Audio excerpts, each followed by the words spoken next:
Hey, Dr. 5 here. Let's learn how to catch some Pokemon. Pikachu.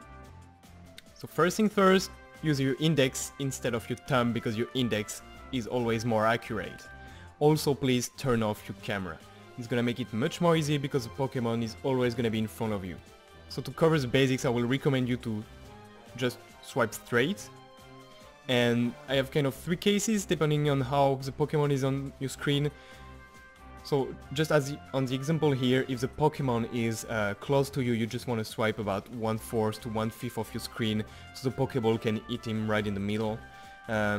If your Pokemon is a bit more in the middle of your screen, you want to swipe around 1/3 of your screen size, so your Pokeball is gonna hit him also. And if he's like on the last example here, far in the back, you want to swipe off around half of your screen size, so then you're gonna catch him more easily.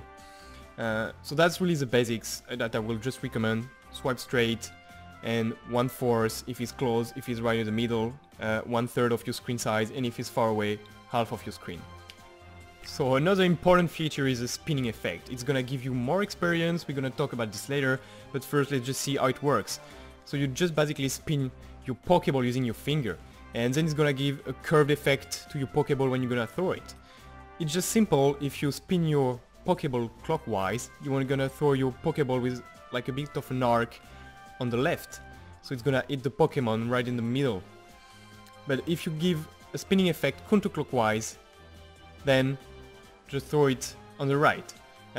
If you just check the example here that on which I'm using on a PG, you can see here that I'm spinning clockwise, and then I'm gonna give this effect here a bit on the left, and so it's hitting right into the middle. So just think about it: clockwise on the left, counterclockwise on the right. That's all for this part. Let's go to timing. Pikachu. Okay, so let's talk about timing, but first, have you seen on the previous example with a PG, you have like a white cycle around your Pokemon, and you have another cycle with a color that goes, like on this example here, from like around to like really the middle and getting really small. So you have 3 different colors: green, orange and red. Green means that it's gonna be easy to catch a Pokemon, orange is gonna be hard, and red is gonna be really hard. What's important here about timing is that the smaller the cycle, if your Pokeball hit right in the middle of the cycle that's getting smaller and smaller, you will get more bonuses.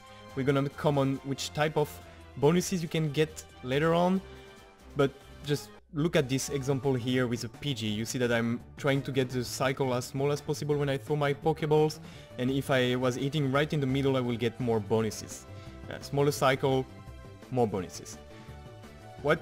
The other thing that is important with timing is that the Pokemon can try to taunt, so they kind of like sometimes jump or kind of like attack and push back your Pokeballs. So one of the most common strategy is just to wait that they just finished an attack, because they are less likely to attack again, so then you can throw your Pokeball.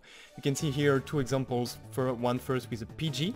I'm just like waiting that he attacks, then I'm throwing my Pokeballs because I'm kind of sure he's not gonna attack. It's not really likely, sometimes it happens, but it's really not likely that he's gonna attack again. You can see here also with the other example, I'm just waiting an attack to throw it. So that's pretty much all you need to know about timing.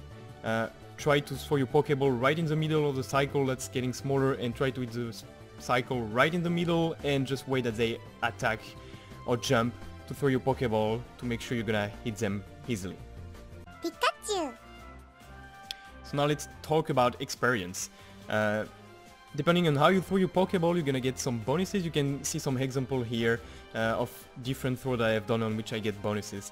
But what you need to know is that if you do the spinning effect and you just like have a curveball, you're gonna get 10 experience, and then depending if you hit like a nice or great or excellent throw, you're gonna get 10, 50 or 100 experience. The smaller the cycle, and if you Pokeball hit in the middle, as we talked before in the timing, the more experience you will get. So that's pretty much all you need to know. If you have like things you want to know especially, or if you have some remarks, just hit it in the comments. I will probably make other videos about Pokemon Go. My next video will be on how to harvest Pokemon properly.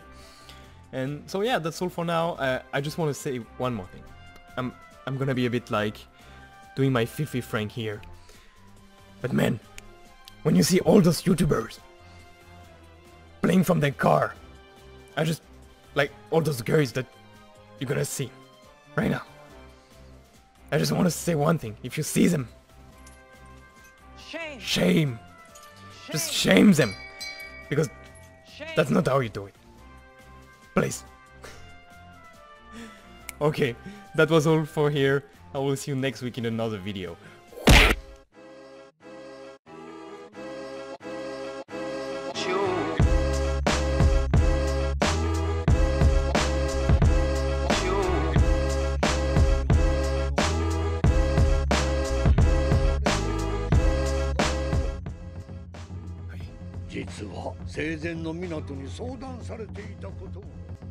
Okay, here we go. I'm playing the ninja now. Yay! That's right. Oh, I see him. Sasuke!